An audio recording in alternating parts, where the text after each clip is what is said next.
On today's episode of Boundary Breakers, I'm thrilled to introduce Bobby Rashad Jones. Bobby's a longtime friend of mine since middle school. He and I played football together. Bobby could have played football at any college that he chose, was recruited heavily in high school, yet chose to attend the United States Naval Academy in Annapolis. Graduated just before 9/11 and has spent the last 25 years as a naval officer serving our country. Bobby is an amazing gentleman, as charismatic as they come, and one of the funniest people I've ever met. You're going to love this episode.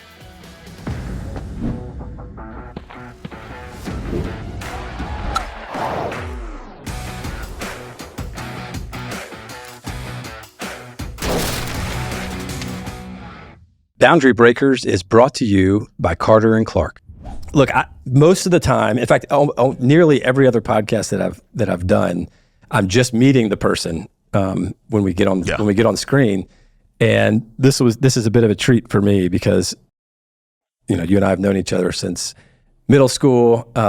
Class above me, have always loved you. I've always looked up to you, and particularly so on the football field. And then when you made the decision to go to the Naval Academy, I thought I was crazy. Well, they may have been right. Well, look, I've kept in touch from afar. I've kept up with you, and seen you at some of the Westminster games, and I've just been really impressed with everything that you've done, and where you made it in the Navy. So thank you for your service, first of all, and thank you for your time today. But for the audience, can you? They don't want to hear it from me. Can you just take a couple of minutes and let us know about your background, where you grew up, and what that was like? Wow. Okay, so I'm born and raised in the Metro Atlanta area. So I was born in East Point, Georgia, but I was raised in Fayette County. So I moved to Fayette County about age 8 or 9, and the reason my parents moved us here was because of the quality public school system. It was interesting because at that time, the demographics, it was like 95% white. We were I was one of the first black kids on the Little League team down here and playing baseball. And it was crazy. But I'm so thankful that we moved here because I don't know if I would have been cool enough or brave enough to get out of my comfort zone and to meet other people that had different backgrounds. So my dad played in the NFL in the 70s. My mom grew up in South Carolina, and she became a teenage mother at 16 and moved my sister and herself to Atlanta, where she met my dad. So when my dad was growing up, he was very impoverished, and my mom had the teenage pregnancy thing. But one thing, when they came together and had myself and my brother Brandon, the number one thing was education. Get the best education possible. My grandparents were the same way. It's the great equalizer. So in sixth grade, my youth pastor approached me about going to Westminster, where I met you. Yep. I did not want to apply. I did not want to go. It was an hour away. We lived further, I think, than anybody else attending the school for most of the time we were there. And it was a significant boundary socioeconomically because Westminster is one of the top 10 richest high schools in America. Coke money, that helps. And the demographic was not just mostly white. And it was elite. Families that had done very well. Families, generational names. So that boundary of just going there in 7th grade was significant. My first couple of months there, people were asking, who am I? Why am I there? No one knew where Fayette County or Fayetteville was. And I had to make decisions. I had to make a decision on how I'm going to approach that. And so, the high school experience was something.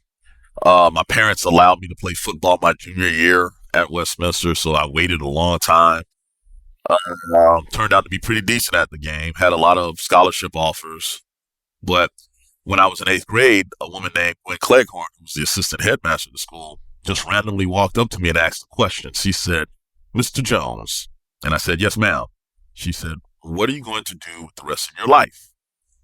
And I literally looked at her like, what kind of question is that to ask an 8th grade kid? Yeah. But okay, I don't know, ma'am. I really hadn't thought about it. And she said, there's something to be said for a life of service. And she turned and walked away. And so when I was getting recruited by all these great football schools, Georgia, which, Tennessee, Georgia being the dream school, Florida, Florida State, all these schools, that question was always in the back of my mind. What does that mean? What does a life of service mean? And so it just so happened at the end of my junior year, the football recruiting was in swing for the class ahead of us. And one of the players on our team, Hunter Hill, was being recruited by the United States Military Academy at West Point and the United States Naval Academy in Annapolis. And they both came to visit him. But for some reason, I didn't want to speak to the Army guy. I thought their uniforms were ugly. But I saw the assistant, the office coordinator, who at the time was Paul Johnson, who went on to coach at Navy and coach at Georgia Tech. I ran into him randomly and I asked him, I said, Coach Johnson, is it possible for someone like me to apply to the Naval Academy? And he looked at me like, are you serious? You have a lot more options that you can go pursue. And I said, yeah, I'd like to at least look at it. They overnighted me all the information on the academy. Long story short, wow. I turned down a lot of those schools and chose to pursue my appointment, interview with my congressmen, my senators, to go to the Naval Academy because of the question that Ms. Cleghorn had asked me 3.5 years earlier, right? Wow. And that began, I think, the most difficult, most rewarding, most challenging, and to be completely honest, the most selfless journey of my life. I went to the Naval Academy, played football there all 4 years, struggled mightily because of the accelerated pace of the engineering. No matter what you major in, you're an engineer. I'm taking an electrical engineering exam in the back of the plane as we're flying to go play Notre Dame. The military discipline, the insistent attention to detail, which I thought was crazy, just absolutely crazy. And me being still a kind of a rambunctious, immature kid, but I struggled. I wanted to go home. I was going to go home. But, I don't believe in coincidences. I believe in divine intervention. And I'm sitting there getting ready to write my resignation letter my freshman year after Christmas. And I'm writing outside of King Hall, the big mess hall where everybody eats. And this old black man with a slight limp walks up to me and said, "How you doing?" I said, I'm about to quit. I can't do it. I can't do it. I've done everything the right way, but these people stay on me, et cetera, et cetera. And he said, well, I'm not going to try to talk you out of it, but let me ask you one question. Why would you let someone else dictate how you live your life? I just looked at him like, what do you mean? He goes, you talk about going through stuff. He goes, when I was here, no one spoke to me. And I said, what do you mean no one spoke to you? That only happened to one person. That's the first black graduate of the Naval Academy. He goes, yes, I know. I'm him. I'm Wesley Brown. Oh, wow. So I'm speaking to the first black graduate of the United States Naval Academy who was not spoken to almost his entire time there, except for 2 people. The brigade commander spoke to him, and this peanut farmer from Plains, Georgia, by the name of Jimmy Carter, who ran cross country with him in track. President Carter made a point to speak to him every day, to treat him like a human being. So I'm sitting there about to bail on the Naval Academy, and in walks the first black guy who I can't complain to because he had it way harder than I had it. And he just asked a simple question. Why are you letting other people dictate how you live your life? Wow. And it was like a switch clicked on with me. Because when I said I was struggling, I had the lowest GPA in the class. Even though I came from Westminster, it was just a struggle. So I went to I'll never forget, I went to my academic board that about 3 days later, and they said, Mr. Jones, do you want to be here? Because we're about to kick you out. And I said, if you let me stay, I'm going to graduate. And then they looked at the schedule. They said, in order for you to graduate, you're going to graduate late because you're going to have to redo these classes.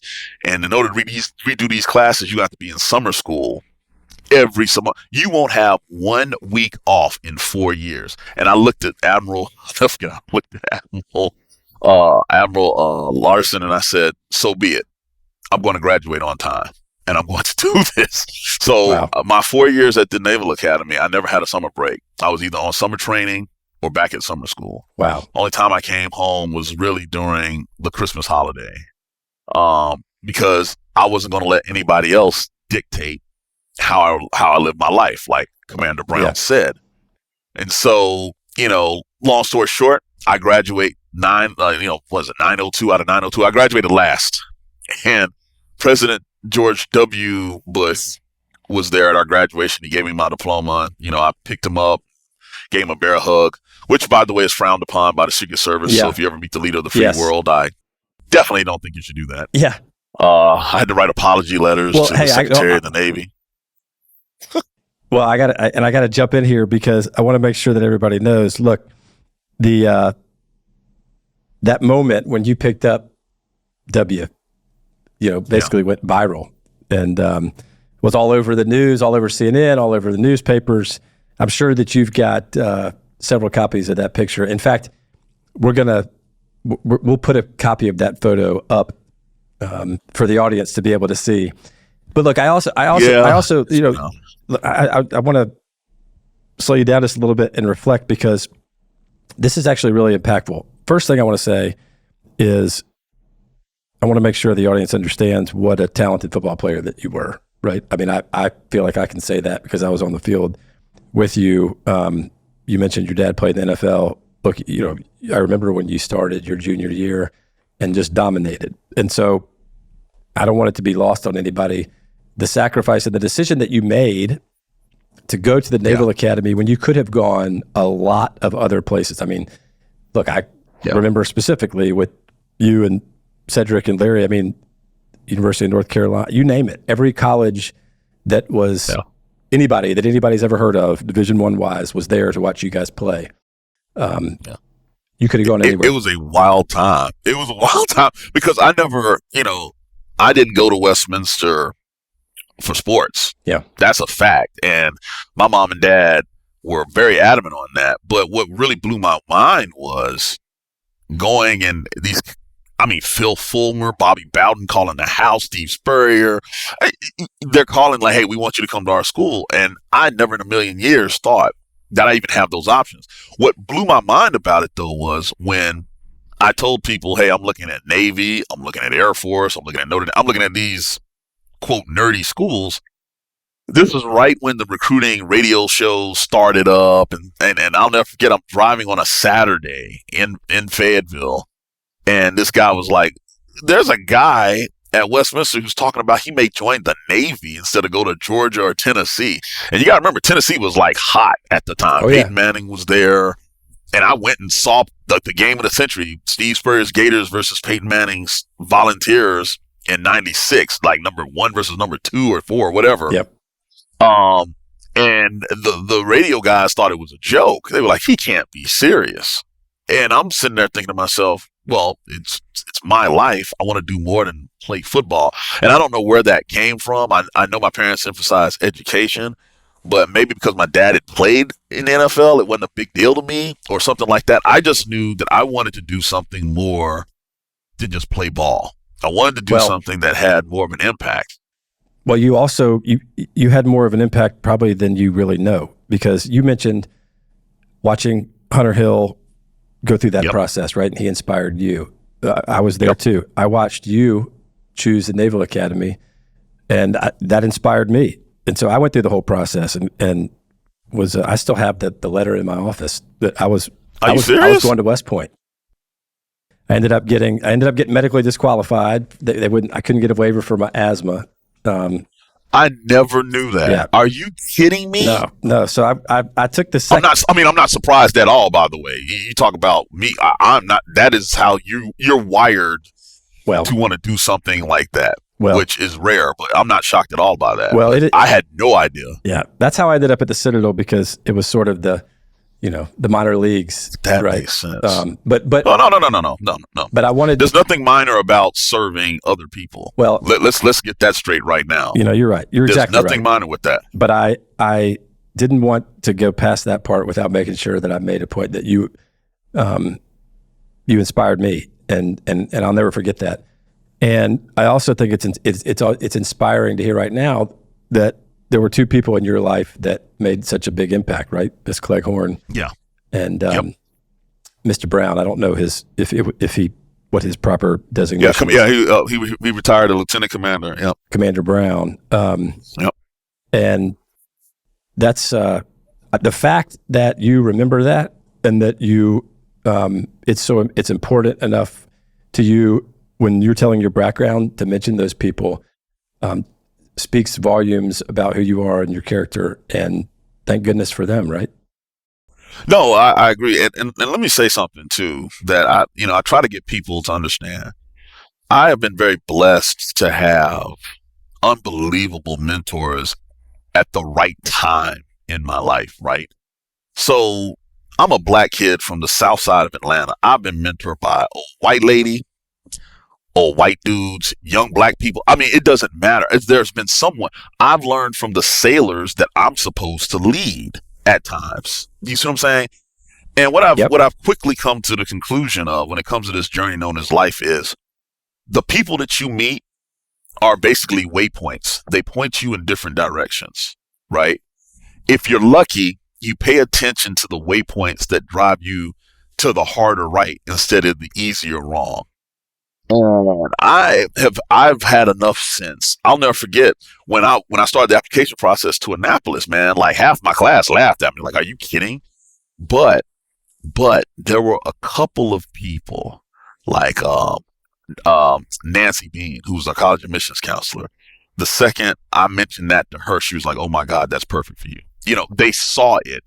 The football coaches that I got to work with at Westminster, Romberg, and those guys, they were like, that actually makes sense. You're wired to do that. They didn't dissuade me, even though I could have been more famous, could have made more money. It wasn't about that. It was about, as I say, the harder right.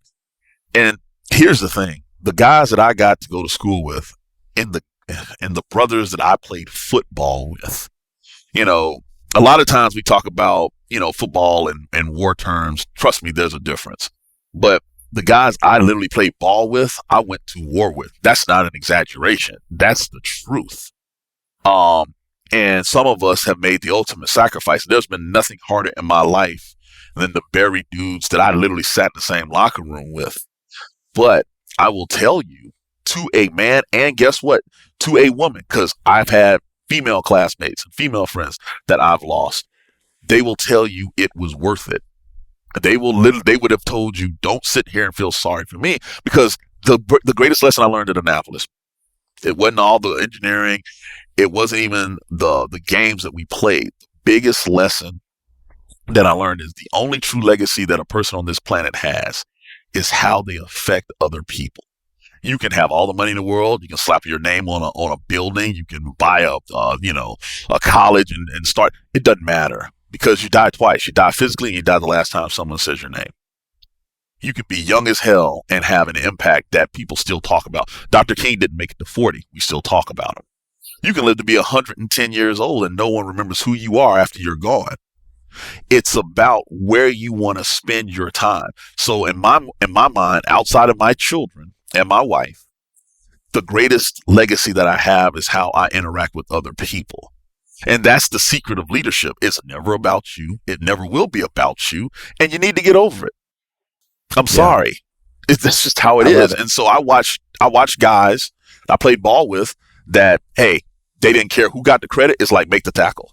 I watched guys and girls in the fleet where it was like, oh my gosh, we got to do this. Been up for 3, 4, 5 days, knowing that, hey, my actions could save some child playing on the playground one day because I know this group is targeting them. Yeah. The biggest mistake in my mind that our enemies have ever made about America, they think, they look at the division that they see this broadcast by the media. They think that we don't have people just as dedicated and fanatical to protect our nation as they do. That's what pissed me off the most about 9/11. I'm like, when 9/11 happened, and I was in Newport, Rhode Island when it happened. And so Brandon, let's go through I that. tell you what. I want to hear all about it. But so you played football, you made it through, you got a degree from the United States Naval Academy, and you accept your commission. Go ahead. Walk us through what happened. So I accept my commission, and I was supposed to go temporarily assign duties, what they call it, and help coach the Naval Academy prep school team in Newport. Instead, because of my antics at graduation, I went straight to Newport for surface warfare officer training. I didn't know that. But what? Admiral Locklear was not happy with me, who wound up becoming United States PACOM actual, but that's another story. Anyway, 9/11, that morning we had just taken the PRT, and I got 4 other roommates. We called it Real World Newport. It was a black guy, a black Asian guy, a half Egyptian chick, a Latina chick, and a white blonde chick. We all in this huge house together sharing rent. And so we all come back after the PRT, physical readiness test, and I have the TV on, and we had heard about a plane hitting the building, and we thought, okay, maybe it was just an unfortunate accident. And as I'm watching the TV, I see the second plane hit. And I'm like, holy crap. And I grab my roommates. We all drive into the base, and the base is being shut down. We're going to this, force protection con, whatever. And I'll never forget it. We're all huddled around a little television set in a building with no windows because it was built during the Cold War. The commanding officer of the Surface Warfare Officer School, Captain Brinkley, he comes in and he says, I'll never forget this. He says, we all popped to attention because he walked in. The United States of America is under attack. Your orders will probably be modified to get to your ships immediately. You will do your duty. And he walked out. Now, I'm pissed because at this point, we know it's coordinated. And I'm like, someone dropped the ball somewhere because we didn't see it coming. We come, a couple of days later, they give us our first intel brief on what we now know as Al-Qaeda. And the guy who was speaking, the propaganda minister, he said something that I'll never forget. He said, why go after the lions when there are so many sheep to be had? Brandon, I've been mad in the course of my life, but I've never been madder in my life to this day, before or since, when he said that, because he said, we're going to purposely target your children, families, the women and children. And guess what? America, you don't have the fortitude to deal with this type of war. I was a happy-go-lucky, class clown in Annapolis in a lot of respects. That all ended that day. It all ended that day. I said, I'm now serious about being a naval officer. I got to my first ship out of Japan. We dealt with the 31st MEU in Okinawa and stuff like that, taking them all over. I was that dude. I made sure I was the first one to qualify and get my basically my water wings. I was the first one. I wanted to be the landing officer to launch those Marines in the Philippine jungles to go after another terrorist group, Abu Sayyaf. I was there. President Bush mentioned me 4 years later to the class of 2005 in a speech with the stuff that I did. I was serious. I didn't do it for accolades. I was pissed because I'm like, how dare someone say that our country can't produce these type of individuals that will put it all on the line for someone else. Well, to quote Doc Holliday in Tombstone, I'm your Huckleberry. I'll do it. I'll do it. And I think I surprised a lot of people looking back on it. And I've only started reflecting on this throughout the course of my career. When my name kept coming up for promotion and then even eventually command, they were like, wait, Bobby Rashad Jones, that guy? I mean, I shocked myself, to be honest with you. Really? But I focused on 2 things, the mission and my people. Nothing else really mattered outside of my family. And we moved all over the world. My family, I couldn't have done any of this without Lauren, who, I met at the academy. She graduated 2 years behind me. So she understood what I would go through. My daughters are very resilient because they were able to make friends and restart their life every 3 years in a different location. But the sacrifices that service members make, right? That's what matters, because a lot of people like throwing the word patriot around. And I've recently said on one of my little vignettes, I said, there's a difference between being a good citizen and a patriot. The difference is patriots actually sacrifice something. They either sacrifice their time, their money, the best years of their life, their time with their family, or even their lives, but they give something up. When you look at the founding fathers, they weren't perfect, believe me, and history knows that. They knew that. But someone like a John Hancock, who wrote his name as Biggest Day on the Declaration of Independence, was a very wealthy man. He became poor after he did that. He lost pretty much everything to the revolution, right? When you look at people, whether it's a police officer that's on another night patrol for the 5th day in a row and he's exhausted, or it's a fireman that's working a double shift because you got a 4-alarm fire over here. When you look at people who sit in government, behind a county clerk desk, who have these unbelievable degrees, but they want to help their community, that's patriotism. That's sacrifice. This other stuff where it's like I put a sticker on the back of my car and I got a "Don't Tread on Me" flag. That's not it. That ain't it. What are you giving up for your people? What are you giving up for your country, your community, your loved ones? What are you sacrificing? That's patriotism. And so I never thought of myself as a patriot. I thought of myself as someone who had a job, knew what the job was, and wanted to do the job. The people that I served with, the men and women of the United States Navy and Marine Corps in particular, that I had the privilege of serving with, they're not superheroes. They're just people who raised their hand and said, "I'll do it," right? And understand the power of that unique mindset where it's not about you getting accolades, right? Everybody just focus on something. The things that we achieve, whether you're in business, whether you are in the military, whether you're on a sports team, when you put aside ego and you are willing to sacrifice for your brother or your sister right there, one day you look up and you're like, "Oh my God, holy hell, how did we get here? How did we accomplish all of this?" Because you didn't keep tabs on your ego. You didn't waste the time. And so I am thankful for the decision that I made all those years ago. Believe me, sometimes some of the cats we went to high school with thought I was crazy. Some of them still think I'm crazy. Okay, think what you like. I know I can look myself in the mirror and know that I've done something that I feel like is worthwhile. And I try to pass that on to the next generation.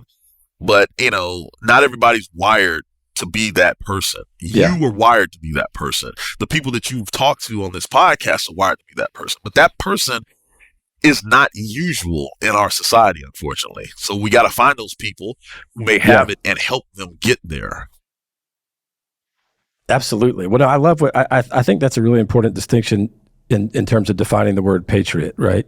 That word is thrown around all the time, and I'm thinking about it as I'm saying this, but that you can't really be a patriot until and unless you've sacrificed. And look, I mean, you're very humble and you claim not to be a patriot, but I don't know many others who would qualify if you don't. I mean, when I think of patriot, you're one of the folks that I think about. You sacrificed a whole lot. And so after you got out of Annapolis, you had to serve in order to, basically more or less pay back your college. But you could have gotten out, right? You could have gotten out after 5 years, and you chose to sacrifice further. I can tell you exactly walk why us through that. Two things. There were two things. One, when 9/11 happened, I said, "I'm going to stay until we get this son of a bitch, whoever's responsible." Didn't know who it was at the time, but I was like, "We're going to get him." But then it was like, I want to say maybe 2004, if I remember the year correctly. I'm going to the Navy Air Force game. We are playing Air Force in Washington, D.C. And it was the first time a lot of the guys that I got to play ball with got together since we graduated because of 9/11. So we all of us that could, we tried to make it up there, and we're all having a conversation about all sorts of stuff. And then one guy who is no longer with us, and it hurts me to even talk about it. Brian Bourgeois, who wound up becoming a Navy SEAL. He asked the question to a couple of us, "So what are we going to do, fellas?" And I remember looking at Brian like, what are you talking about? What do you mean, what are we going to do? You staying in or getting out? I'm sitting there looking at him like, I was going to get out. I don't know what you guys are thinking about. Not remembering what I said on 9/11. And he said, hey, did we get the guys responsible for 9/11 yet? We were like, no. He goes, well, I'm not getting out. What y'all doing? He walked off and got some popcorn, sitting there at Redskins Stadium, wherever the heck they call it now. And I'm sitting there like, well, damn. And it just irked me. And I remember coming home and telling Lauren, like, we could stay in, you mind staying in a couple more years, this, that, and that. Lauren's like, well, I'm getting out because the kid and all this other kind of stuff. I had no problem with that. But he raised a very good point. And I was like, okay, we'll stay in a little bit longer. And then, went to Japan, and we got him while I was in Japan. At that point, I was over halfway to retirement, and there were other things going on in the world. I'm like, we got to make sure that this guy doesn't act the fool, that guy doesn't act the fool. And I enjoyed my time, but more importantly, I kept getting new goals, national security to learn about. And I was like, hey, I care. Why not? A couple more years here, to the point where it's like, okay, it's obvious I need to stay till 20. Right. But it was because we did not achieve the objectives. We hadn't got bin Laden. We hadn't dismantled the Al Qaeda terrorist network completely yet. There was work to be done, right? Yeah. And I'll tell you, I thought about not just what Brian said, and Brian went on. He passed away a little over a year and a half ago. He was the SEAL commander that passed away in a training accident. The man became the commanding officer of SEAL Team 8. Man, I mean, damn. They don't make him any more badass than that. Yeah. For crazy sure. Cajun from Louisiana, Texas. But, the thing that's interesting is I found out I was pretty good at some of this stuff, but most importantly, I cared. Yeah. I cared. I adopted the philosophy where everybody in my country, they can argue and bicker like family, but no one messes with my family. That's kind of the mentality that I took, not realizing it. Now I'm looking back on it, that's exactly what I did. Yeah. Because I'd come home in the States, I'm like, man, why are y'all talking about this crazy stuff? It makes no sense. Then go back out and deal with China and North Korea and Russia and all this. And you're just like, you're focused on the task.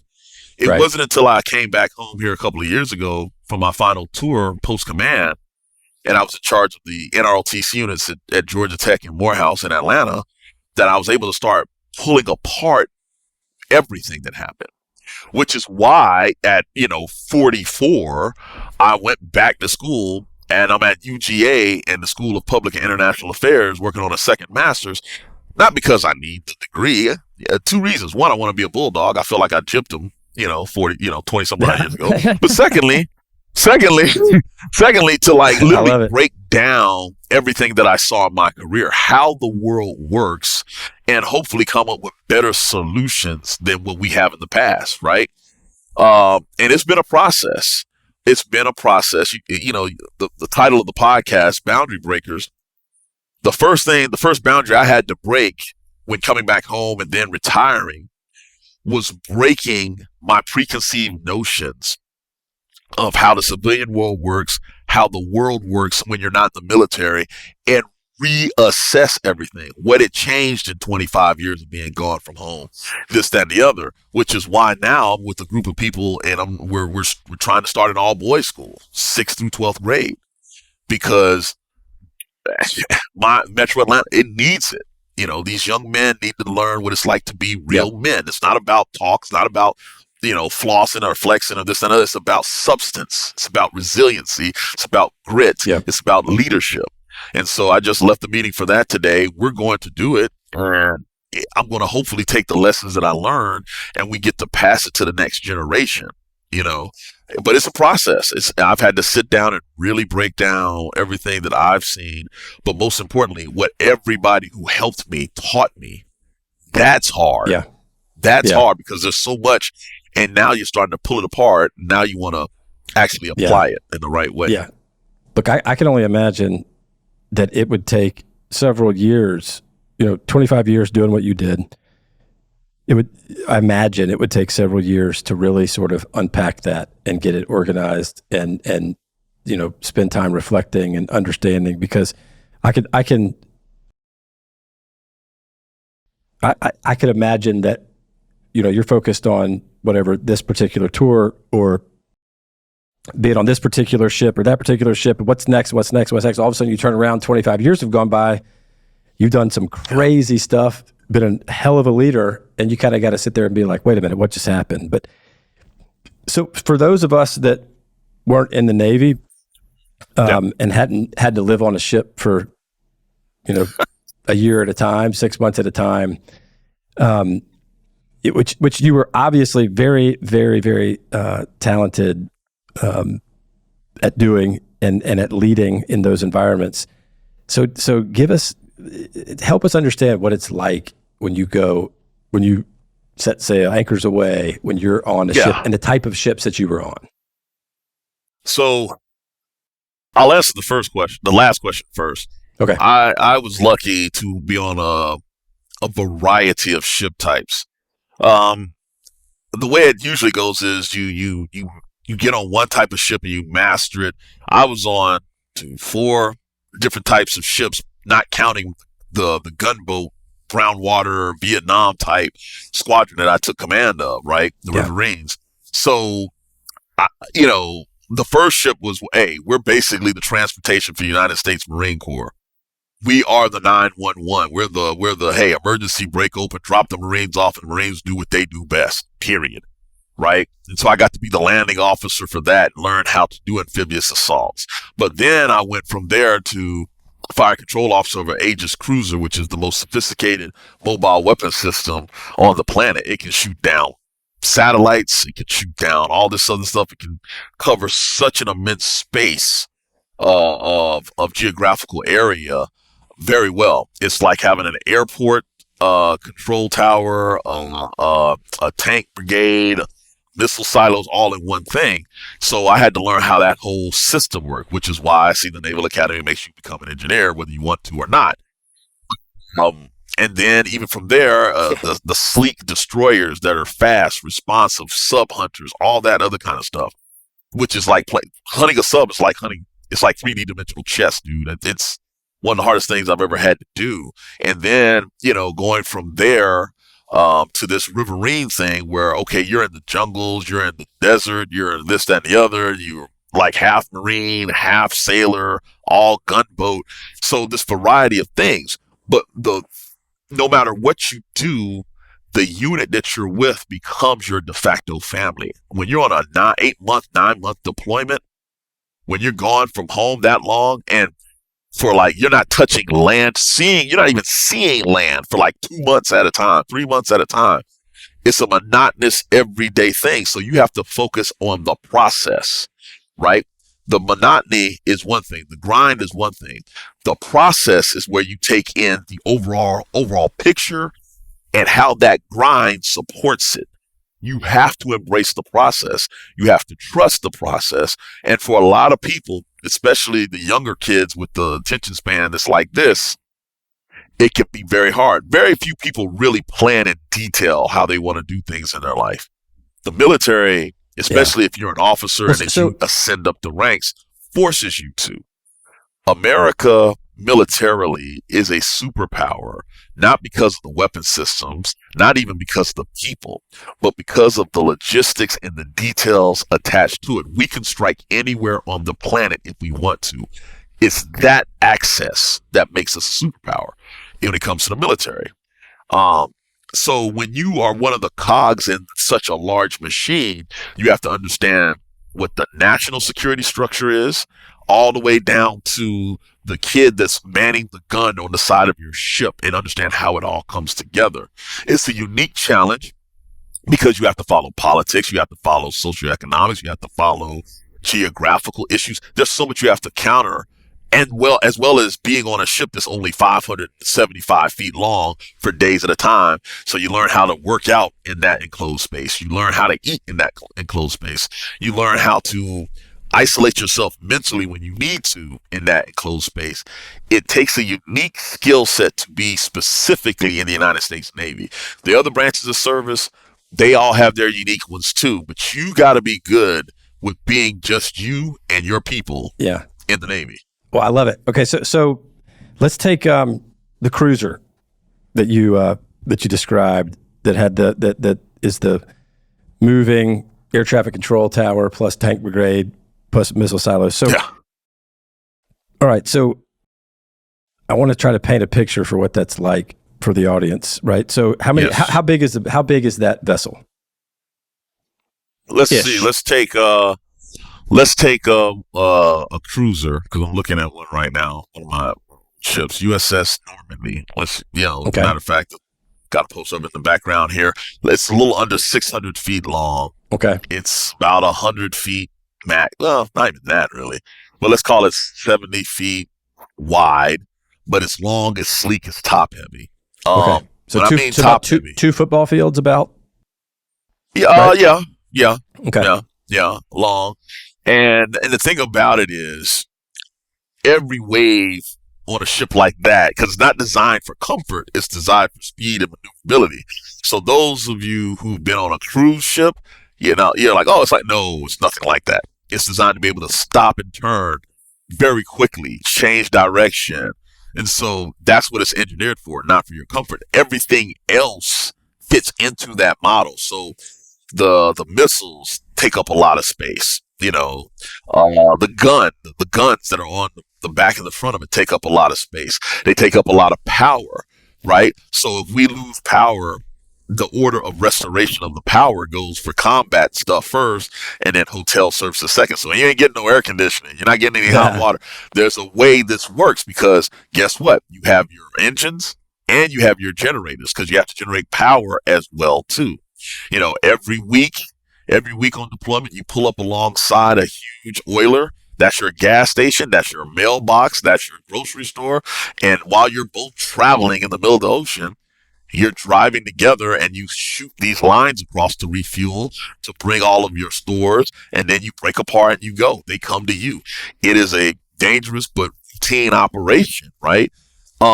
It's insane when you think about it, because And so I miss the calculations that you have to do to drive up and do that. You have physics like the Venturi effect and all that can suck in and have the ships collide.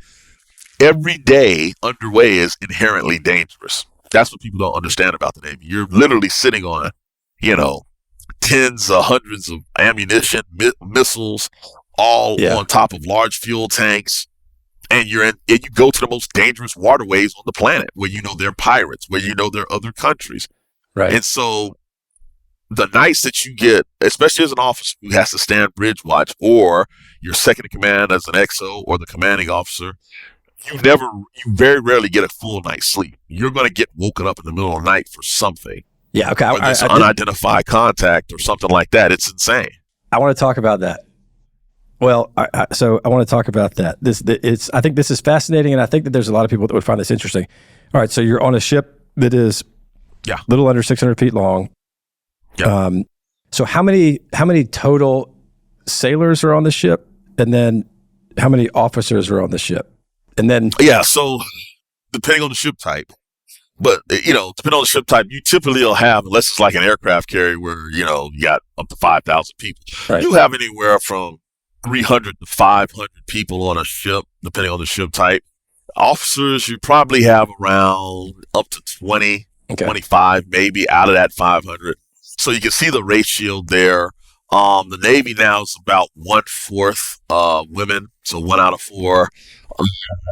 The average age of the cats that are in the Navy nowadays is around 22, 21, 22, literally right there, which is amazing. It's still super young. Yeah. What's different about the Navy now is you got a lot of people who are highly educated that come in. They went to college or have some college, or they went to a specialty school, and then we trained them even further in those technical areas as well. So they're extremely smart. Yeah. Well, okay. This is just so fascinating. So what? All right. So on one of your tours, maybe later in your career, when you were, after you'd been promoted up, I think you were an XO on a particular vessel. Yeah. Is that right? Yeah. So yep.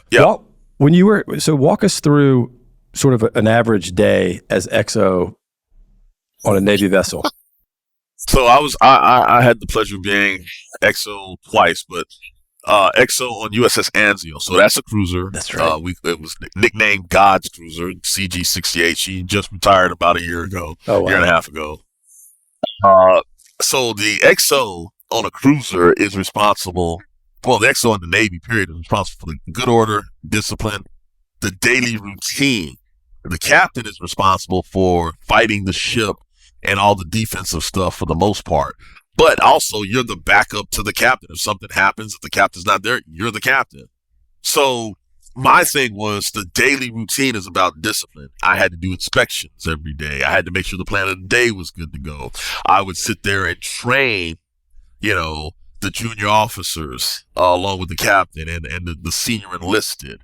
I had to know what our strategies were and our plans to go to war if that happened, because you're the backup. And in some cases, you have to concur with the captain on certain things, et cetera, et cetera. You have to deal with people at the core of that job, though.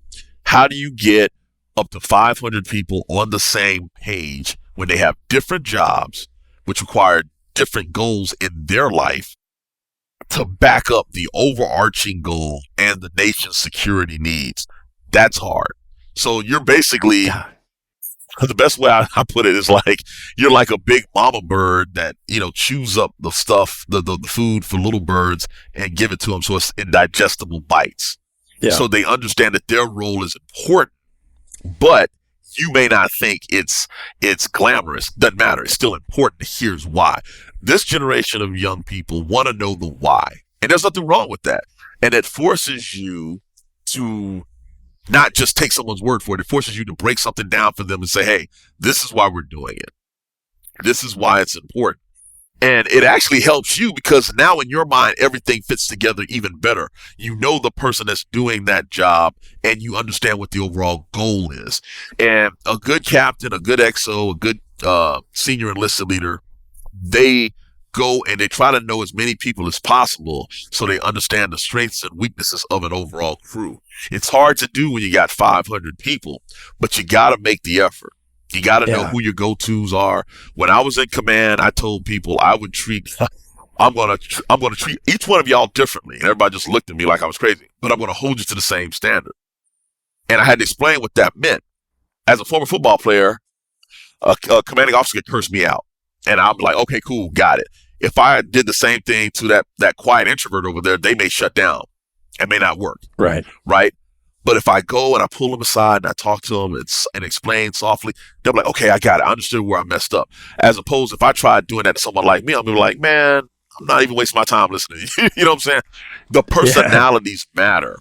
And so you as a commanding officer, you as a leader, you have to figure out the puzzle pieces that you've been given and how to put it together where it all works. And that means you're going to treat that person different than that person. But the standard is this. Yep. And we're all going to get there. Yep. Either you get there or you don't. Yep. So that's, and when you're in a closed space like you are in the Navy, all of that gets amplified because you see the same person every day for months. And you reach a point in deployment where you may get on each other's nerves and this, that, and the other. You got to push past that. You got to understand that we're here trying to do a job. And sometimes we get on each other's nerves, just like family. But just like family, I'm going to put myself on the line for you.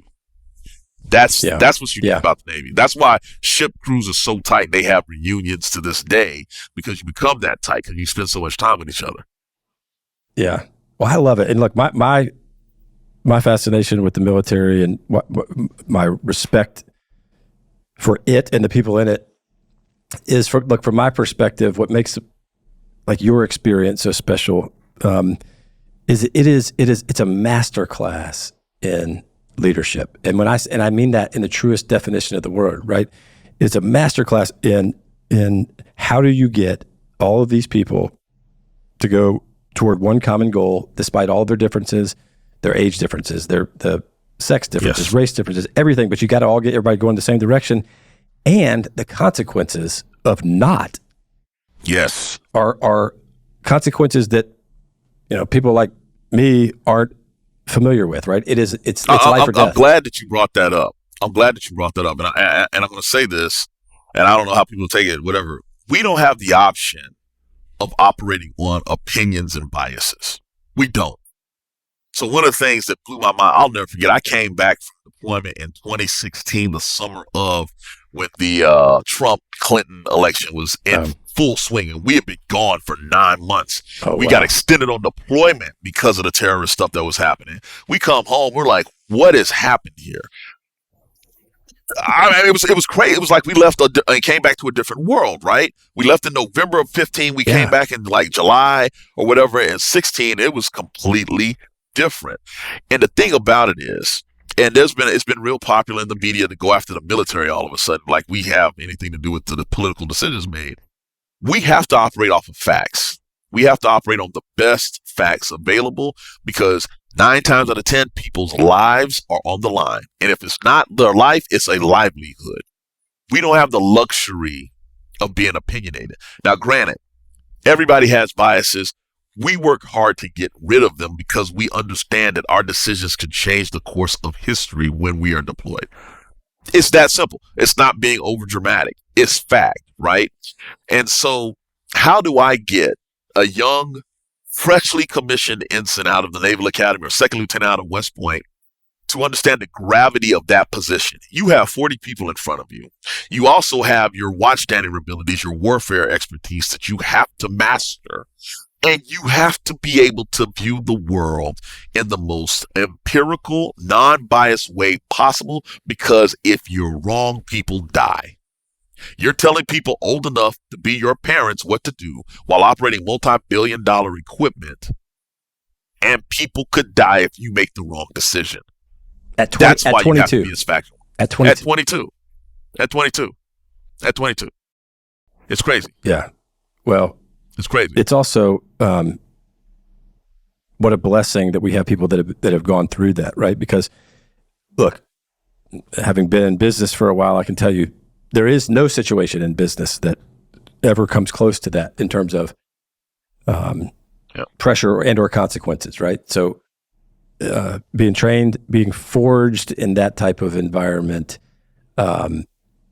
is look, I mean, and I don't know how you'll take this or how vets will take this, but in a lot of ways is a blessing, at least for those of us that get to learn from some of those that like you that have been there. So I feel like the general U.S. population is so unbelievably unaware and clueless about the military and what happens and what. I mean, the fact that you are on a ship for 9 months and then they say, oh, by the way, we're extending, or for 6 months, oh, by the way, we're extending, 90 days. You won't be home for another 90 days. So now it's 9 months, and the just pain, the isolation, the loneliness, the frustration, the hurry up and wait, hurry up. I mean, I pretend I'm here. I am pretending like I understand it. It is every person that anybody watching knows that has been in the military, please thank them, because what a ride you guys are subjected to. It is, it's the defining thing that I've done in my life, but at the same time, one of the hardest things I've ever done in my life. You miss a lot of birthdays, you miss a lot of holidays if you make a career out of this. But here's the thing. You don't have to thank people like me, in my opinion. And this is just my opinion. Because we volunteered to do it, and eventually we understand why we have to do it. And all that we ask is that you help vets when they come back, because to separate from such a tight-knit community is difficult. It really is. I mean, for me, I think I'm just now getting my bearings, and I retired October 1st of last year, and I'm like now just pulling my head out of the collective fog, and it's been interesting. The thing that's hard for a lot of us is trying to explain to our civilian counterparts what we did. When you go job searching and stuff, people are like, well, you're not really qualified, or you're overqualified, or I don't know what that means. I'm like, dude, you don't understand what I did. It's this. You want me to turn in a paper or a report on time on Friday and talk to some people? Right. That's all? You were a mayor and a governor. You probably. I'm certain that you at several points during your career you had more responsibility and more authority than most governors of this country. Look, I'll tell you like this: when I was in command and we went on deployment, I'm in the Middle East, and I have my my Riverine Squadron, my Marine Expeditionary Security Squadron, stationed on both sides of the Straits of Hormuz, the world's most dangerous waterway. We're there. By the way, the Israelis and the Iranians are shooting each other's merchant ships and killing people. You don't hear about that happening to the United States vessels that go through there. You know why? Because of our boats that escort them through those dangerous waterways. I'm giving weapons release authority to a kid that's young enough, 19. My daughter is 19, okay? Knowing that how they're trained, how I'm responsible for training them, could start another Persian Gulf War if they're not careful. You know what I'm saying? And that's the responsibility I take because they'll be following my orders, right? Yeah. It's a lot. It's a lot to take in and to think about. So, you got to understand the rules we get. The actions of a 20-something-year-old, or, okay, even me, a 40-something-year-old, could lead to a global conflict if you're not careful. That's not an exaggeration. The United States Navy operates in international waters where the law is loose, and if you feel threatened, anything goes. My job is to make sure no American lives were harmed or lost on my watch, meaning I accept that responsibility. If I miscalculate, it's on me.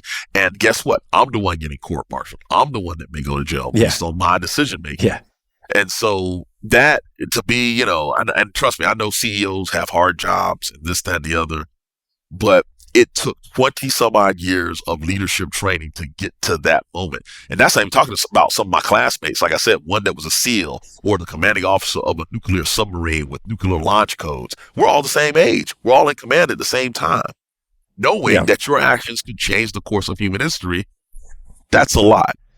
Look, I believe it. I believe that wholeheartedly, and I don't think that was a bit of an exaggeration. Look, I will say this. I don't think I've ever said this out loud, right? And I may get in trouble for saying it. But look, when I was at the Citadel, my fourth year at the Citadel, I was selected to be the company commander for O Company, right? So it's 126 cadets and all four classes. And I'm currently the CEO of my company. We've got more employees than we had cadets in O Company, but the pressure, the stress, and the responsibility that I had at 22, trying to lead my classmates in that company in college, was more than the stress that I feel as a CEO of a company with even more employees. And so I cannot. Well, why do you think that is, though? Fathom. Why do you think that is? Because I was I'm glad you asked. That's a great question. Because there's a variety of reasons. I want to try not to go down a huge rabbit hole. But number one, the hardest thing that I ever had to do leadership wise was all of a sudden you've got your classmates that you become extraordinarily close to, and then all of a sudden that somebody hands you some rank and they say, all right, now you're in charge, right? So now you got to talk to your buddy and look, you got to get up for the PT test. Like, oh, come on, man. Well, you got responsibility. But so trying to get respect and influence from your peers and from others, that's not given. That's something that's earned, right? That's difficult. But look, the very first night that we were in the barracks, that when I was company commander, woke up the next day and I was told the FBI is on the way because the two knobs in the room 2 doors down from me have made an accusation that 2 people came in with ski masks and baseball bats and beat them. And we've got a major hazing incident, right? So I'm going, whoa, what? So to answer your question, it was, I was in charge of whether these people lived or died, right? I mean, there's some crazy people there. I mean, we had, the firing pins were taken out. We had rifles in our room and they treated it like, if these weapons got out, we did rifle count twice a day. I felt like I had these people's lives in my hand, and that if there was a hazing incident, if somebody was killed, then I was going to be the one that had to answer to their parents that why I didn't have anything in place or why I didn't stop it. And that is a totally different burden than whether we're going to make budget this quarter. Yep. And it is just something that is, it's a 800-pound elephant on your shoulders. And so Yes. that little experience I had in college, magnify that times 10 million in the Middle East, dealing with something that, talk to parents. I mean, you probably did that 3 times a month. You could start a freaking world war. So when I hear you explain that, it sort of gives me goosebumps, but I just think, damn, that's a lot. And by the way, the last thing, and then this isn't about me, this is about you, but when I say thank you to a veteran, and when I say we should say thank you to a veteran, I don't know that that's accurate. When I say thank you, what I really mean to say is, look, I don't know what you went through, but I acknowledge that what you did was a sacrifice, and it's the fact that you made that sacrifice, and whatever you did, it's appreciated. No, I think that's perfect pitch, and it's kind of funny, Brandon, what you went through in college, a lot of people won't even come close to that, right?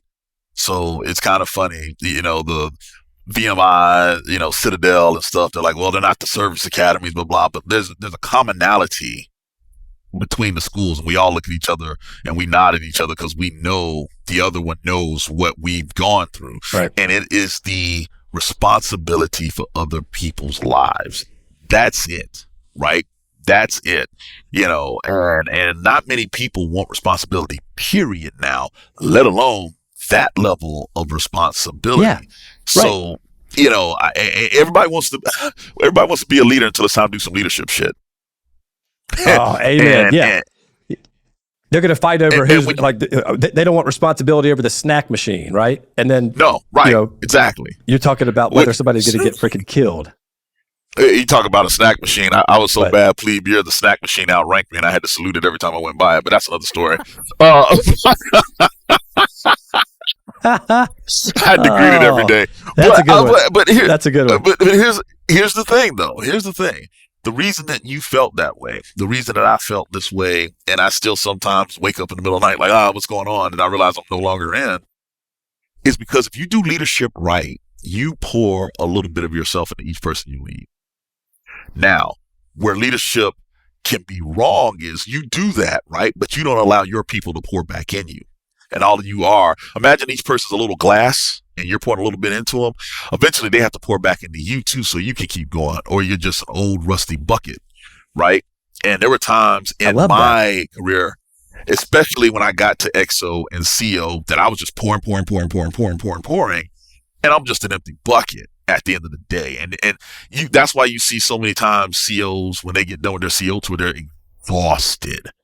And the Navy historically would give you a lighter duty after that so you can recover and come out, not so much anymore, but you do it right. You allow your people to replenish you as you pour into them. That's the hard gold, part. Buddy. That is gold. That's what I've learned. And now that I'm done, quote, in that environment leading, I now understand, okay, I'm pouring into it. Okay, now guess what? I can actually take a day off and recover and this, that, and the other, and talk to other people, let other people take the reins, right? Because the ultimate sign, in my opinion, of a good leader, and I'll leave it at this, is if you drop off the face of the earth today, if the good Lord calls you home, your people don't miss a beat because you train them properly. They understand what needs to be done and how to do it. And they do it because they trust and believe in what you taught them. It's that simple to me. Now, I'm sure there are books that are written that are analyze this, blah, blah, blah, blah, but I'm a simple dude from Fayetteville, Georgia.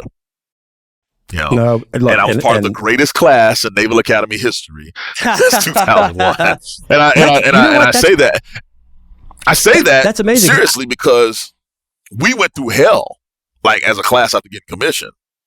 The longest war in American history spanned our entire Navy careers.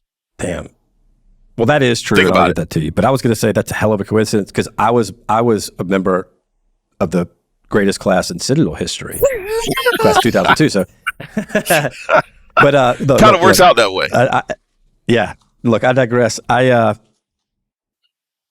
mean, I could talk about this for another 10 hours because I think for me personally, it's just leadership is fascinating to me. I've always said leadership is like golf. It is really, really hard. And even the best are constantly trying to learn and get better and understand. It's a constant pursuit. There's no like, oh, well, he's got it figured out, and I could tell. That's a good one. I haven't heard that one before. That's a great one. Actually, it's very accurate. Well, but it's. I think students of leadership can tell just by that example of what you just gave, right? That the best leader is if the Lord called you home, your team would continue to operate without missing a beat. Yep. I think that should be sort of like the first sort of qualifying answer of somebody that whether they know leadership or not, because so many people think leadership is, wait, well, what are you talking about? How could they operate without the leader? If they can operate without you, then what kind of leader are you? And it's also like golf in the sense that you got to hit down on the golf ball to get the golf ball to go up in the air. And so sometimes it doesn't make sense, right? Like how what the heck? I mean, physically that didn't seem to make sense. And I know that the leadership lessons and leadership experience that you were given over those 25 years in the Navy is, there's just not a lot of people on this planet that I would go so far as to say that understand, myself included, I'm nowhere close, that understand the nuances of leadership and how to impact and influence people like you do. Which is why I'm so excited to have you on here. No, man, that's very kind. I would tell you that it is a work in progress. One of the reasons I'm back in school, I honestly believe the day you stop learning is the day you stop living. And the day you stop living is the day you stop leading. It's all kind of connected to me. So it's this ongoing saga. It's like this epic journey. It's like out of Middle Earth or something like that. And you don't really even know what your destination is. You just know that you got to focus on the job at hand here. And hopefully, as you influence other people, right, they figure out their best style. I've actually put together this little brief, the 10 lessons that I learned in my 10 different tours of duty. And the reason I did it was because, and it's not even lessons, I call them observations, because me and you are two different people. So when you have a leadership guru come in and talk about, this is how you lead, blah, blah, dude, I'm not you. I'm not a, 6-foot white dude with this, that, and other. They're going to take what I say different than what you say. And more importantly, the people that I'm talking are going to be different than the people you've talked to. Right. So there's no really, we give them the tools of the science of leadership, but it is the ultimate art. It is the ultimate art. Your canvas is going to be different. The way you see the world and how you paint is going to be different. And so instead of sitting there trying to tell you, I'm like, look, this is what I observed. Right. And the reason I'm saying this is because you may downplay you going to the Citadel and stuff like that. The amount of leadership you got in 4 years there, most people don't see in their life, period. Right. And so, like you said, you transition into the civilian world and you deal with the CEO stuff, and it doesn't faze you, dude, because you understand what the stakes are. And more importantly, you are focused on the task at hand while keeping that big picture. It's a parallel thing, right? It doesn't run in series. A lot of people think it does. And so the fact that you got that in your formative years as a young adult, dude, it's the best thing ever. I tell people, I'm one of those people, I believe everybody should serve in the military or serve in the government for 2 to 3 years, period. If for no other reason, so you understand how the rest of the world works. And more importantly, you're forced to deal with other people in an environment where you learn how to communicate effectively. That's leadership. 90% of it's just communication, right? So, I'm thankful that you were able to do that. And I'm thankful that Annapolis and my classmates tolerated me, man. I was so motivated to be part of that class. I love my Westminster people. To be part of the best and brightest in that class out of the Naval Academy, and to see what they're doing now, and to see how now they're literally part of the national security apparatus. They do great work in the community, civilians, it don't matter. A bunch of badasses. And the fact that I'm even in that class still boggles my mind. Yeah. That's awesome. That's awesome, man. Well, so let's talk about one more thing, if you're open to it, from your military career. And then I want to transition and talk a little bit about the school that you mentioned, and then I also want to talk about your next chapter and the position that you're running for, and give you a chance to talk about all that. So for for those of us with inquiring minds, look, I mean, the list is long of things that you saw in stressful situations, I'm sure. Yeah. Is there a situation or two that really stands out for you where the stakes were just higher than high, finger next to the button type of scenario? Yeah. There's the ones I can tell you about. Let's see. The big one. That was going to be my next sentence. Or any that you can share. Yeah. The time when we when I was on Anzio, I'm second in command, and we had the 10 U.S. sailors detained by Iran. There were two river patrol boats that were coming from Kuwait, and they were going to Bahrain. And they got intercepted. Their engines broke down, and the Iranian Revolutionary Guard, their navy, captured them. And we didn't really know what had happened. I'm sitting there, I'll never forget, I'm in my quarters signing out the plan of the day for the next day. It's nighttime. And my commanding officer, Captain Francis Castellano, man, who's awesome. He was the CEO of USS Bainbridge. He's the guy that basically rescued Captain Phillips, the whole movie, the Tom Hanks movie. He was the commanding officer of Bainbridge. Oh, wow. When I pick up the phone and I hear his voice elevated, I know something is up because this man is cool as a cucumber. He calls me into the Combat Information Center, which is basically the dark room that you see in all the movies, and he's got United States Central Command on one phone. He's got people back in D.C. on the phone, and this, that, and the other. He's like, I believe we have 2 boats with 10 of our sailors that have been detained by Iran, kidnapped. I need you to get to the bridge, and if need be, fight the ship. I'm dealing with the coordination piece because this is an international incident, right? And sure enough, that's exactly what happened. I get to the bridge, and there's chaos, and I, in my very exuberant, enthusiastic way, tell everybody to calm down and be quiet, and put everybody on their watches. And the next thing I know, the Iranians call us, and they said, "American warship, turn around now. We have your sailors." Blah blah blah. And I'm about to go off because I grabbed the radio, and one of our junior officers. Wait. So yeah. The Iranians actually were broadcasting, to us, and they said, "What'd they say?" Because exactly? we were going. Yeah, they told us to turn around because we were going to their last recorded location. Okay. And we're going as all ahead flank and this, that, and the other. And it's it's nighttime, and they literally are telling us to turn around, and I'm like over my dead body. So I grabbed the radio because the captain's in combat dealing with all this other stuff.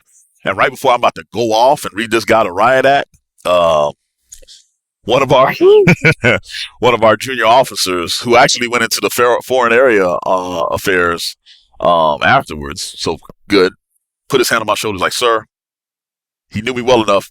"Based on your temperament, do you really want to be the one talking to them right now?" So I gave him the radio, and he became my angry black man translator. So I said, "You tell those SOBs that I want to know proof of life. I want numbers. I want da da da da da da da da." And so he's just like, "Okay." And he's in a nice, cool, calm pilot voice. "Oh, good evening, Iranian warship. This is warship da da da da da da da da." Wow. And he was very cool, calm, and collected. That went for about 3 minutes. Then when we wanted to get something, and he said no, he accidentally left the button down too long. I was like, "You tell that son of a bitch." And you could hear me in the background. Oh, man. And all of a sudden the tone changed because he could tell someone was angry on the other end.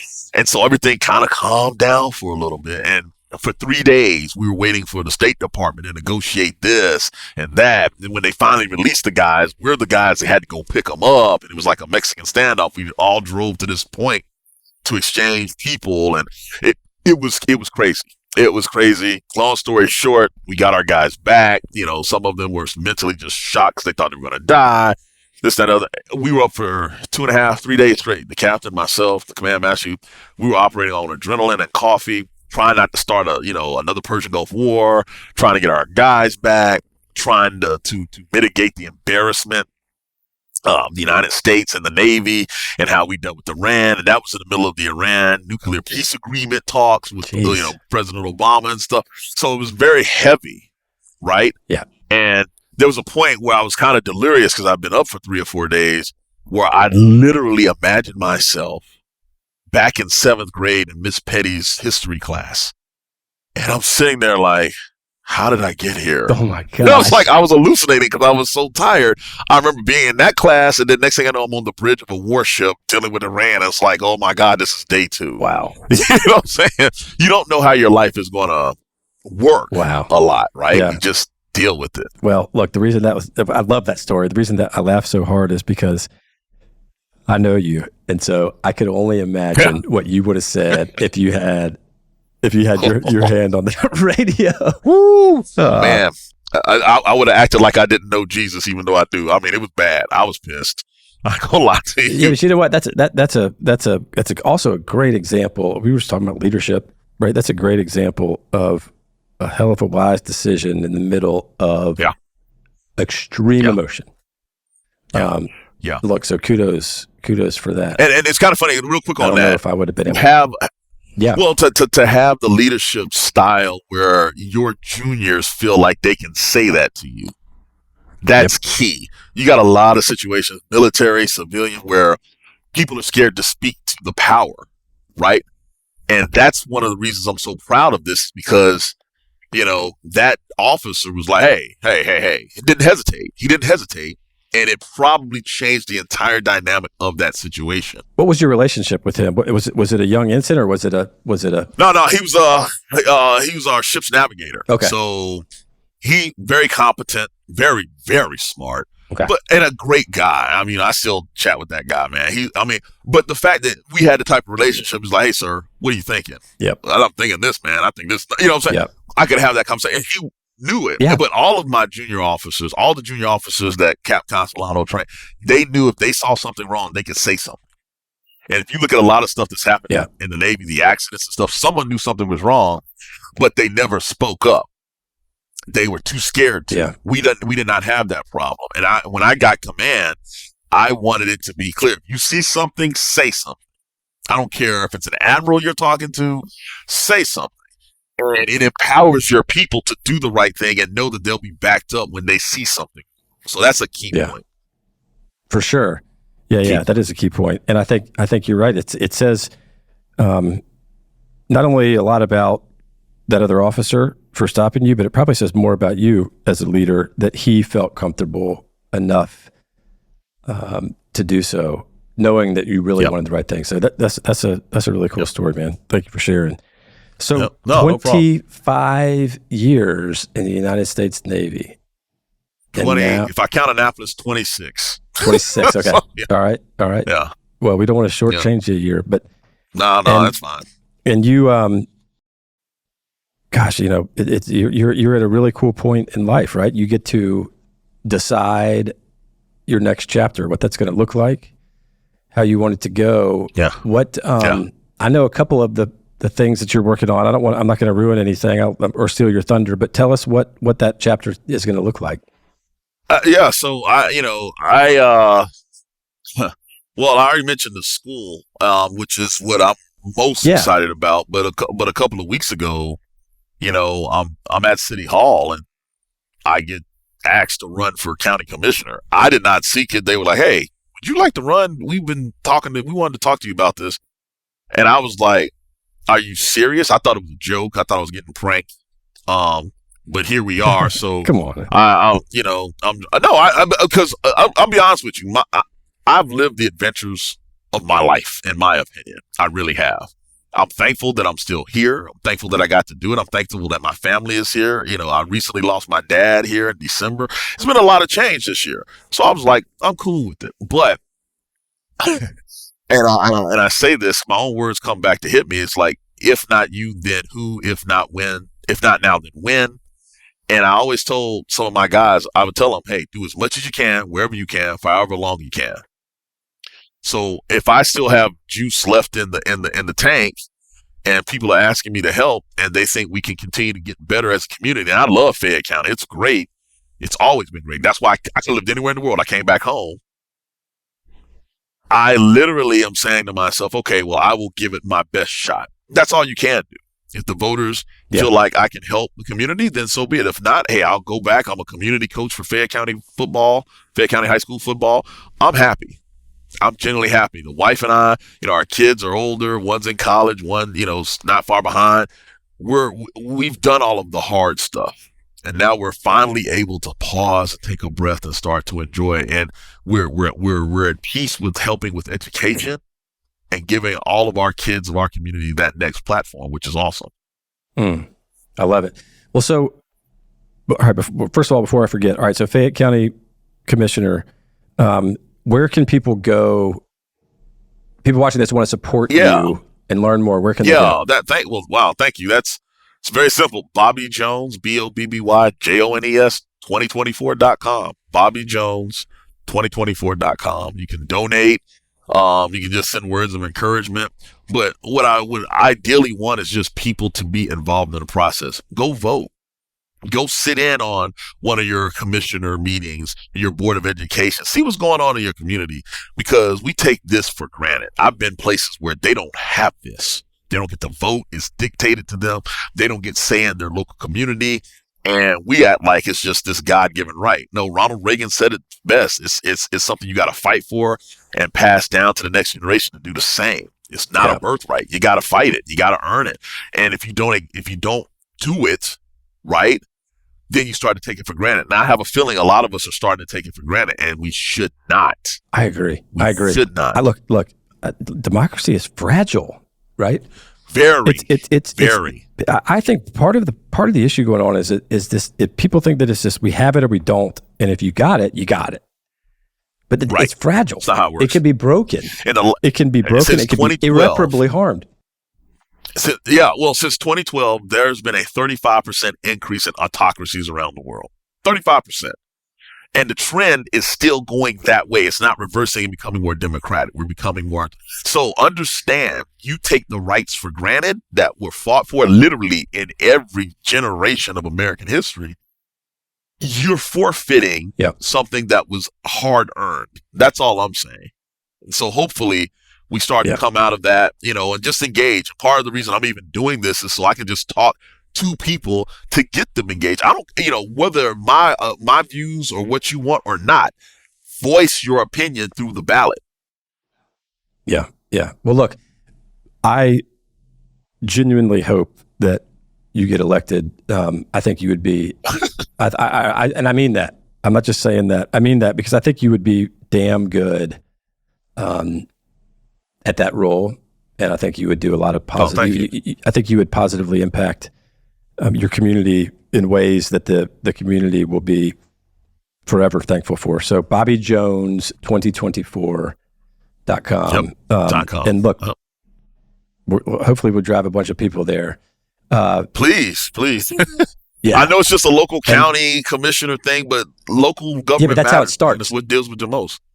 Oh, I'm not even trying. No, I'm just trying to make sure the trash gets picked up and that our police and teachers and everybody are well compensated. Y'all can have that ego stuff.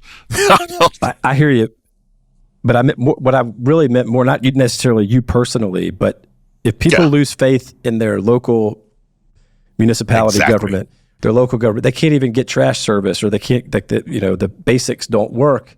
How can we expect them to have confidence at the bigger levels? And so I know what type of ship you'll run, pun intended.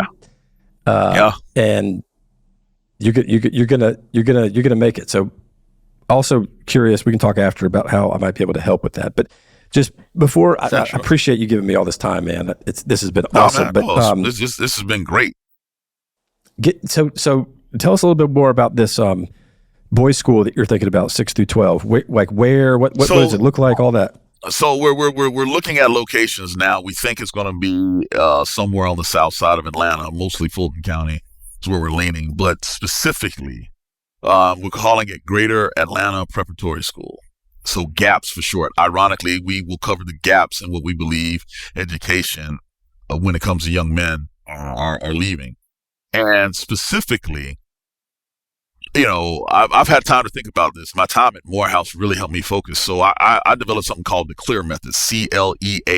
And this is going to be the basis of the school.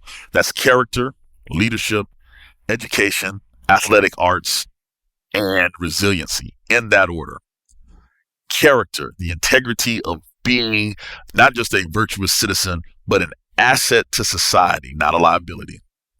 Doing the right thing when no one is even looking or paying attention. That's the character piece of it. The leadership. These young men are going to be heads of households. They're going to be heads of local businesses.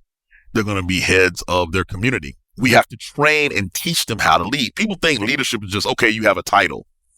I've always found that hilarious. Even at Annapolis, right now, if you're a team captain, they put you through formal training, and then they have all the captains come together and form a council of captains and discuss the most effective ways to lead. Because you have to develop it, right? So leadership, structured training for that. Education, it is the great equalizer. But more importantly, learning is a lifelong process. Like I said, if you're not learning, you're just waiting to die. You're not living. Athletics and arts, Citadel, you knew this, the service academies, sound body helps feed a sound mind. The competitiveness and the lessons you learn from athletics cannot be duplicated in the classroom, period. Yep. That will to push through when your body is saying no and your mind is like, nope, ain't got time for this, we got to go. That's just as important to the learning process as it is everything else, okay? And then resiliency. And this is something that has happened with me watching kids and watching over 20 years, the same age kids come through. Resiliency in people, but especially young men, is falling off dramatically.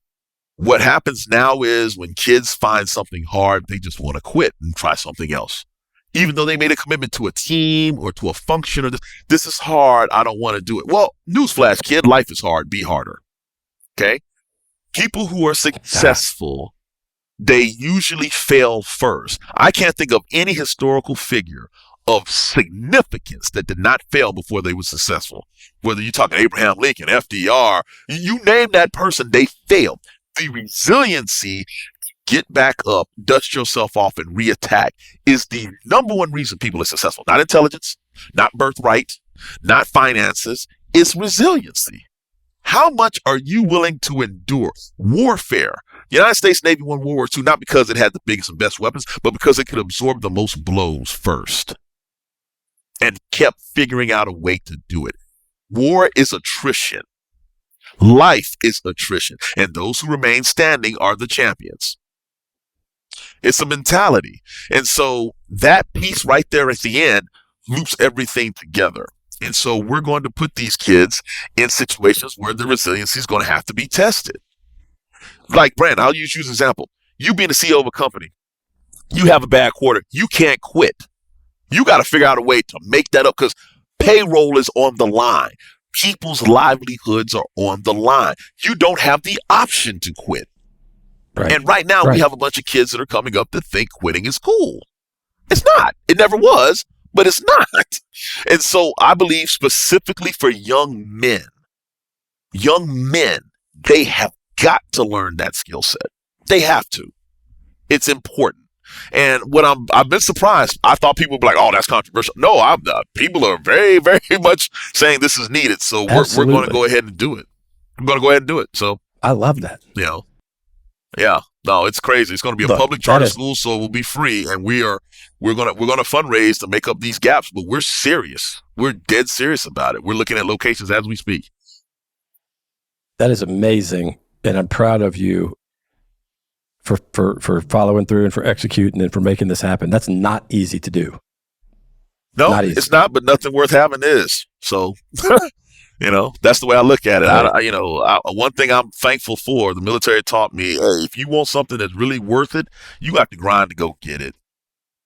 I'm at Fayette County High School every morning now at 6:15 doing, pre-spring football workouts with these kids who thought they've been forgotten. And I told them today ends the time that you feel sorry for yourself. It's over. If you don't want that, door's right there. And I mean it. Because again, you got to learn these skill sets because there's going to come a point in your life where you are your only cheerleader. Everybody else is going to say you're crazy. Everybody else is going to tell you should quit. And somewhere in your mind, I got to push forward. You're that cheerleader. That's it. And then you realize people are depending on you. You got to be the cheerleader. I've had that happen to me in my career where everybody was like, man, this Bobby Jones dude, he graduated last in his class. He ain't going to do a damn thing in the Navy. Okay, fine. Fine, you believe what you want. But like when Commander Brown flicked that switch, it's a wrap, son. It's a wrap. Yeah. I've been driving ever since. Well, so trying to get these kids to do the same. Look, I'd run through a brick wall for you, buddy. And those kids are lucky to have you, as will the 6th through 12th graders that have the opportunity to go to the school. I think that's awesome. I mean, we started the podcast talking about, legacy and really what your life is about is impacting other people, and you're living it, man. That's I just think it's really cool. So I appreciate it. We got guys that have gone before us that, honest to God, I owe it to them. I literally owe it to them, man. Like I said, the 2 honors that I've had in my life, having the family that I have and being part of that Navy football team that I was part of, and the guys in my class, and I'm trying to do right by them, and they're doing their own thing in these other areas around the country. And we just got to keep fighting, man. Our kids are worth it. Our future's worth it. Our country's worth it. For sure. You know what I'm saying? So we just do it. We just got to do it. Amen. Amen. Amen. All right, look, we're going to wrap up. There's one question that I ask every guest. It's a little bit off the wall, but it's insightful. So look, God forbid anything like this ever were to happen, but imagine if you had a fire at your home or some type of catastrophe, and everybody was safe, but the authorities said, look, you have 15 seconds to run in, and you can grab one thing before the fire engulfs the place. What is it that you grab? Well, I'm assuming that my wedding ring is still on my finger, so I don't have to worry about that. Great. I know exactly what it is. It's my class ring, my Annapolis class ring, because of what it represents. There was a time where it looked like I wasn't going to have it. There was a time where I didn't think I was worthy of it, and there have been times where I don't think I've earned it. But it's still there, and it reminds me every now and then that it's not about how you feel. It's not about what you've accomplished. It's about what you're doing for others and how you will impact them in the future. It's this representative thing all in one. And my ring is very simple. It's no diamonds, no nothing, just blue and gold. It's pretty straightforward. I wanted it to be just very slick. But it represents the struggle, the triumph of that struggle, but then the charge to do more now that you have it. If I'm the last graduate of my class, ranked last, then I'm the Mendoza line, man. And I can't let those people down. I can't let the American people who paid for me to go there down. And most importantly, I cannot let the ideals of our country down. We have never really truly lived up to it, but we keep getting closer. And the founding fathers hoped that, future generations could do what they couldn't. And if I'm either getting better or getting us closer to that, or I'm not, there's no in between. And so I choose to drive forward, and that ring represents that promise to keep doing it. I love it, man. Best answer I've had yet. Yeah. Best answer I've had yet by a mile. So look, I appreciate it. It has been a pleasure, Bobby. We're going to get you elected Fayette County Commissioner, and we're going to have you back on when that school opens, all right? Oh, definitely. Have you come over and watch. You mess around, you're going to be on the board, Brandon. So hey, we're sitting there talking about that today. So, I mean, that's some of the conversation we need to have. Look, you've inspired me. I don't know that you would want me, but if you ever did, I'd be honored. So just stand by. Just remember you said that. Just remember. I said it publicly too. Yeah, it's recorded. That's what I'm trying to tell you. So yeah. Well, look, again, Bobby, you've inspired me. So thank you, buddy. No, thank you for having me, man. It's a great honor to be on your podcast. I really appreciate it. Thank you. All right. Don't forget, everybody, you can find Boundary Breakers in a lot of places. You can watch our episodes on the Boundary Breakers YouTube channel, or you can listen to each podcast on Spotify, Apple Podcasts, or any of the other major podcasting platforms. Thanks for listening.